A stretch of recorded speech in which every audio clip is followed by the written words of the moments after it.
Okay, so where we are is we're right here by this big bramble pile in this field right here.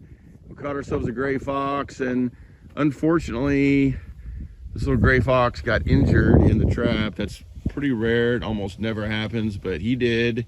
So we're gonna harvest this one just because we're not gonna release it when it's injured like this. And then we'll reset this back. And we have our buddy Steve back with us today. Glad to be back. He's glad to be back out on the trap line. A little chilly today, but this was a flat set along this little 2-track that's running along here. So we'll get it reset and move down the road. Okay, so here's the remake of this set. It was a flat set before. I just made it back into a flat set. The tuft of grass was gone, so I just brought one in. Just went over there and took one, put it back in here. The whole place smells like a gray fox, just typically like gray foxes do. Here is where the trap is. I put a little piece of scat back there, and I put a little yodel dog and a little canine force back on this, and I did not put any urine because there's urine everywhere, and this smells totally like a gray fox. So hopefully now we'll catch a coyote. There's clearly coyotes here. Heck, there's some scat right here that belongs to a coyote. So hopefully we're gonna catch a coyote here now tomorrow. You talk about warm. So here we are out on the trap line. Steve's got his raccoon hat that we had made a year and a half ago, Yeah. 2 years ago. Yeah. He's got one, I got one. That thing is warm, huh, Steve? Oh my goodness, it's absolutely unreal how warm it is. I love mine too. It blocks the wind. It's so warm. Plus, it's just cool looking. Yeah. Makes us feel like mountain men, Steve. Yeah, you bet. Couple of hillbillies in the Ozarks, but we're mountain men. That piece of me don't shine forever. That come from mountain man Bill Tyler. There you go.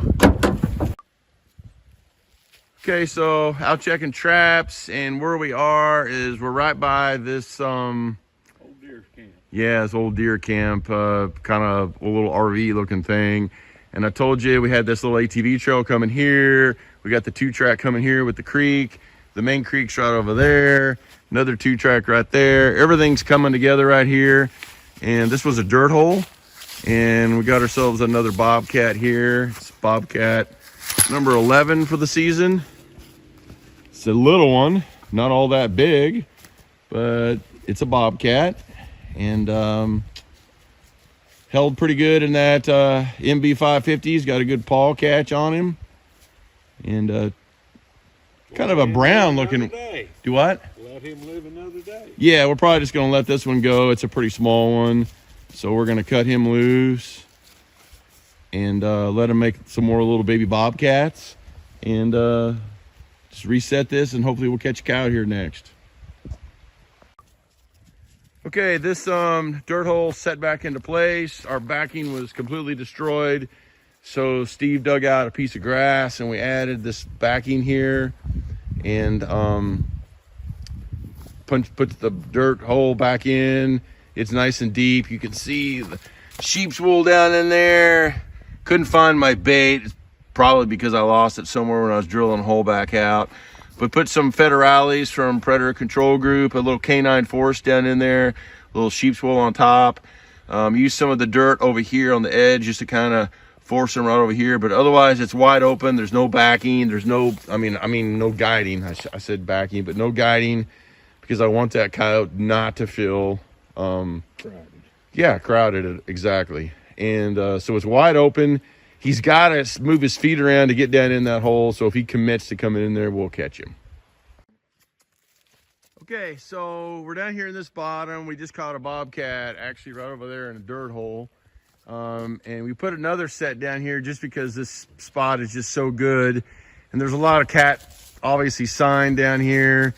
Even over here by this old RV camper trailer thing, camper over there. As Steve was going over there, smelling around, snooping around, he's like, I can just smell the mice over here. So we went ahead and put in an actual cat set. Come here, Athena. Put in an actual cat set. We use this brush right here as our backing. We put together a little kind of cubby. We have some Christmas ornaments that are gonna, obviously everything is gonna see from wherever they are. It's gonna bring them right over here. And then as you can see from the side, you can see the Christmas decorations, but you really can't see anything else. And that's exactly what we want.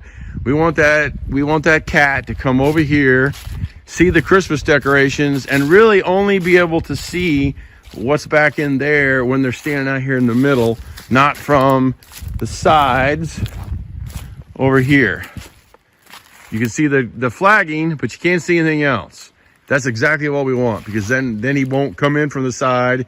He has to only come in from one way. Plus we've got him blocked from every other way. Now, once he gets up here, he's gonna hopefully see our flagging. Then he's gonna come up here and he's gonna see all of our down feathers we have. We put a big, huge dirt hole in the back. We've got some Kathmandu, some feline fix, a little Bobcat urine in there as well. And we have all that down in there with this big old dirt hole. And then hopefully he's gonna come right up here in the front. We've got him pinched in. He's probably gonna go right, because they usually will go right. And when he goes right, he's gonna have to step over that stick. He's gonna step right before that stick to get his footing right. We also have a step stick there and a step stick there and another step stick right over here. And right there's our trap, and he's gonna hopefully be on it. If for some reason we miss him as he's going in there, hopefully we'll catch him on the way back out. And the trap itself is about 20 inches out in front of our dirt hole. So hopefully when he hangs up in that 16 to 18 to 20 inch range, even if he decides I'm not going in there, we're gonna catch him right there anyway. So that's kind of the plan. We'll see how it goes.